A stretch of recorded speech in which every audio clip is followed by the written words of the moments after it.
lisensya, resibo, walang lusot ang may atraso.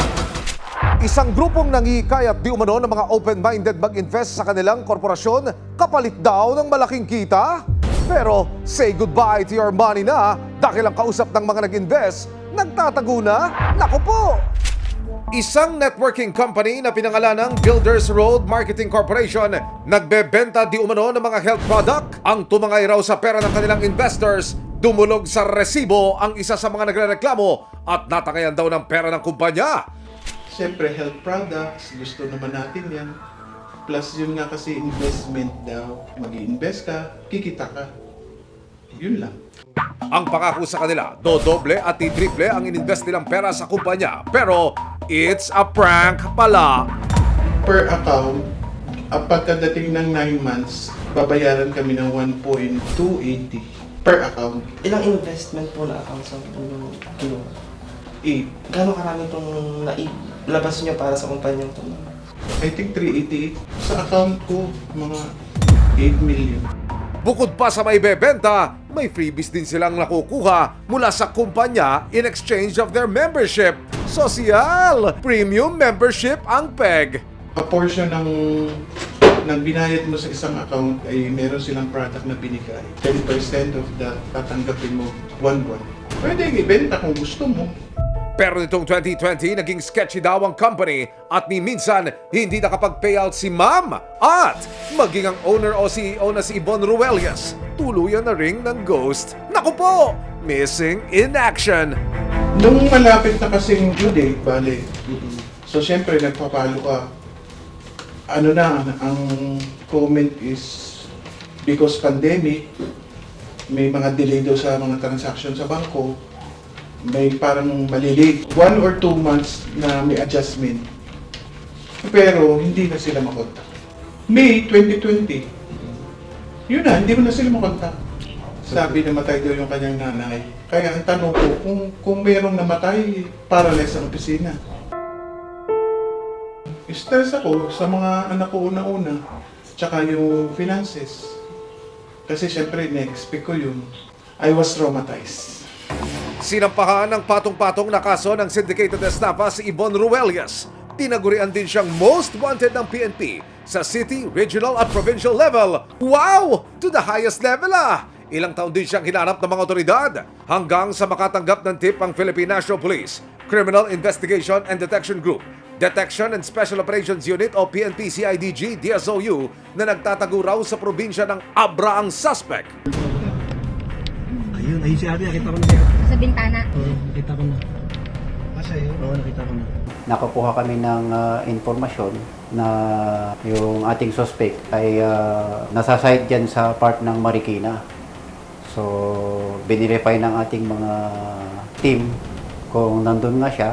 So, naligo yung ating tropa dahil wala siya doon. Sa katagalan, mayroon kaming confidential informant na pumunta sa atin. Pinatanong kung kilala ba ito dahil nagtataka sila na bakit nandun sa area ng Abra. Wala na silang inaksayang oras kasama ang resibo. Biyahing norte ang mga operatiba. Mahuli na kaya sa wakas ang itinuturing na Estafa Queen? Tinaguri ang Estafa Queen dahil sa patong-patong na kaso ng estafa, inirereklamo ng kanyang mga biktima. Umabot daw ng milyong-milyong piso ang tinangay niya sa mga investor ng kumpanya. Pagkadating ng 9 months, babayaran kami ng 1.280 per account. Ilang investment po na accounts ang kinuha? 8. Gano'ng karami itong nailabas nyo para sa kumpanyang ito? I think 388. Sa account ko, mga 8 million.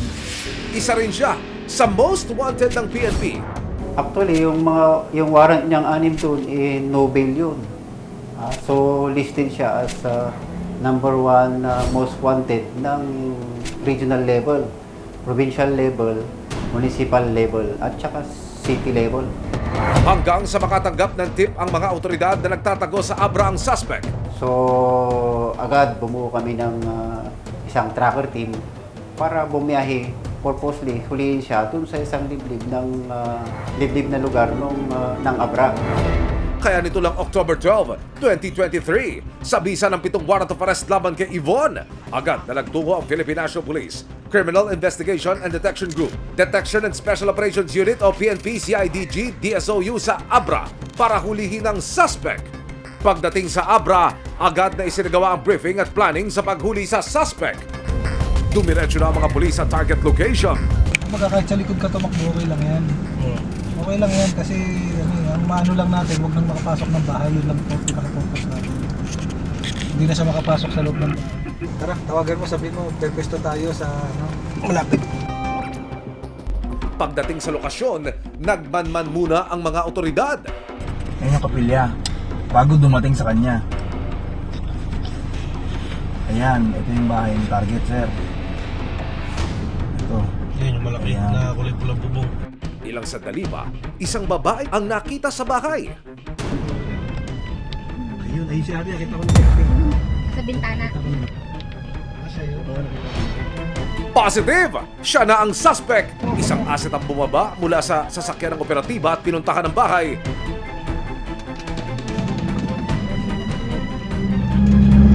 Diretso mo lang, diretso. Ayun na. Ayun na, nakasama ako. Tigil dito. Ayun na, lumabas na.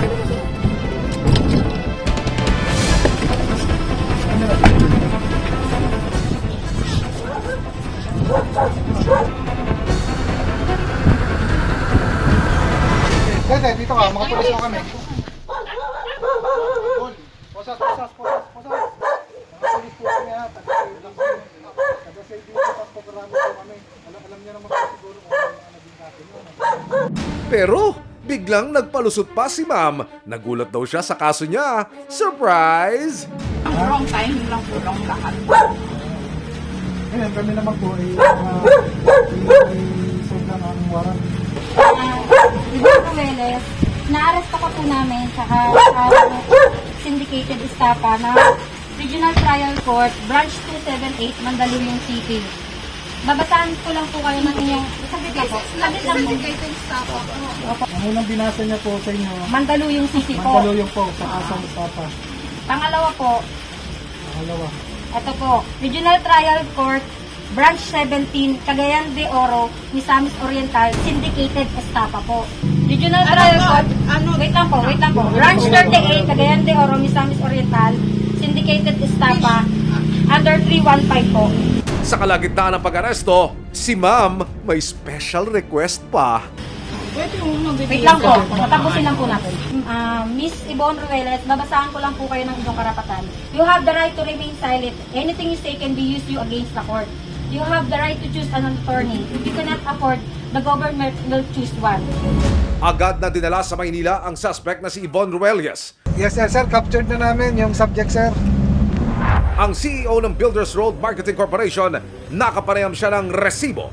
Hindi ko po intention na magtago. Hindi ko intention. Sinadya kong hindi magparamdam kasi bala ko pong aayusin ang lahat ng ito. Sa lahat ng members, nagkataon lang siguro na biktima lang tayo ng pandemic na ito. Naharap sa patong-patong na kaso ng estafa at syndicated estafa ang suspect at kasalukuyang nakakulong sa Mandaluyong City Jail. Panawagan ng PNP, lumapit sa kanila ang sinumang nabiktima pa ng suspect. Sa mga tao na may alam na may mga warrant, huwag silang mag-atubili na pumunta dito sa Detection and Special Operations Unit dito sa Camp Crame para matulungan natin sila na implement ang mga taong may mga warrant of arrest. Hindi nila matatakasan ang mahabang kamay ng ating hustisya.